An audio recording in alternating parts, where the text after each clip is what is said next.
Ladies and gentlemen, welcome back to Tech Showdown. My name is Kevin, this is my co-host Eddie, and today we're doing an unboxing and overview of this Gigabyte G1 R9 390.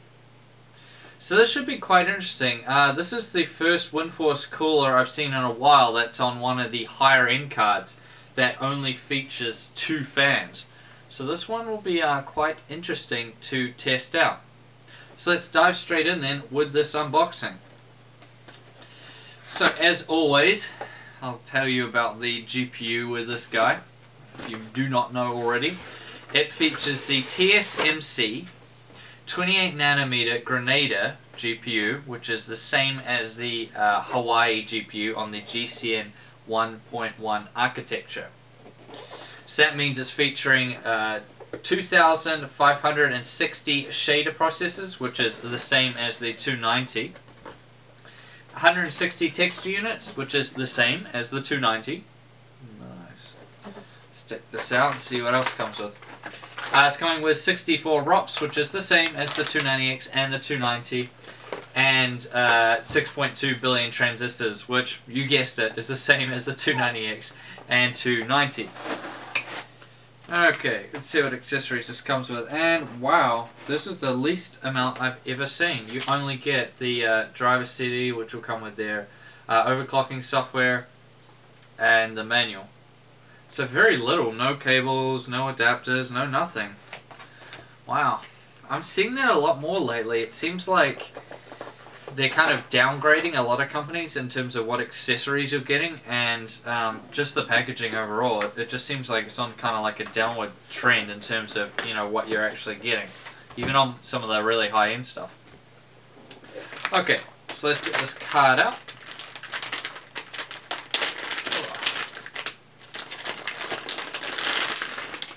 There we go.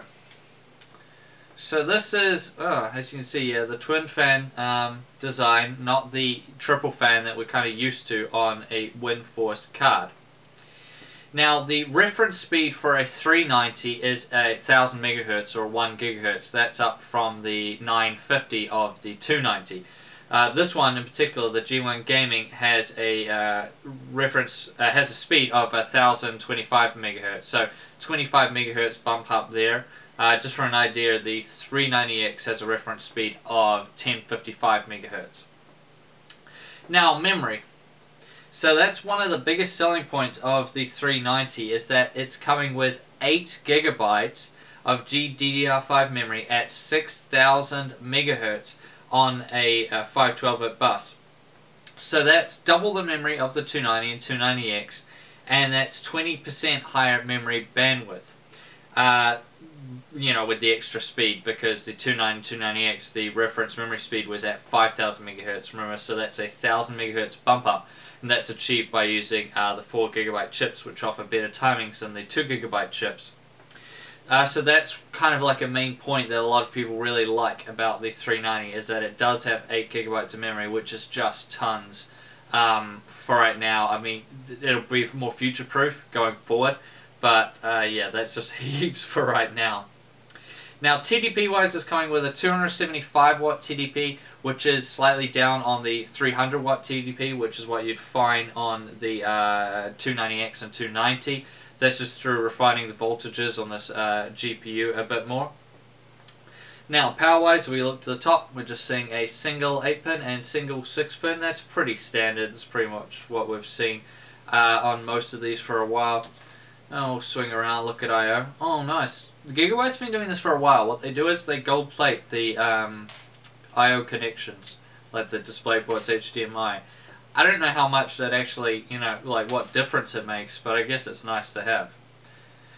So I/O is just standard as you're getting triple DisplayPort 1.2, that'll be HDMI 1.4, not 2.0, and a single DVI-D connection there. All pretty standard stuff. Now let's have a look at this cooler then. So as I said before, this is a 2-fan design, which we have seen before. It's not like this is the first time we're seeing a 2-fan WindForce. It's just usually it would be on the lower cards, you know, like things like the 380 and 370 and all that. So interesting that on the 390 now they've gone with the 2-fan design.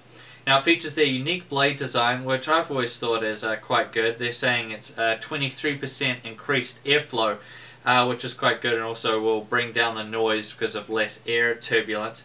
Has their 0 decibel semi-passive design.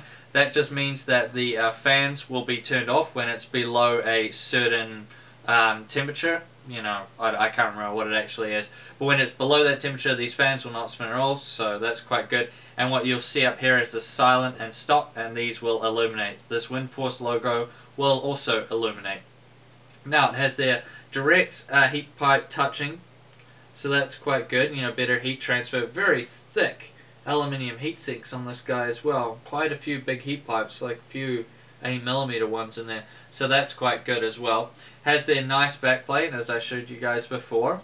And that's always nice to have. Just gives it a bit more rigidity, will stop the sag, which is always quite nice. Works as a little bit of a heat sink as well for the back of the card.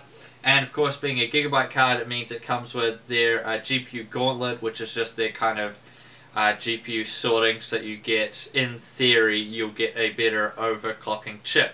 It also comes with their upgraded components, their ultra durable VGA, just means, you know, lower GPU temperatures, hopefully a more reliable card, and better overclocking. So that's going to round out this unboxing of the Gigabyte G1 Gaming 390, which is looking to be quite a nice card here, coming in nice size, nice build, and, you know, good features on it. So this will be going up against the MSI Gaming HG 390X, which you can see is in my rig right now. So it will be a 390X versus 390 Showdown. So this will be quite interesting because obviously 390 is coming in at a lower price than the 390X. And we'll see, is it worth it to pay that extra money to get the 390X? And we'll see in our next Showdown. Now I thank you all for watching this video. Please like it and subscribe to Tech Showdown if you haven't already. And as always, I'll see you guys next time.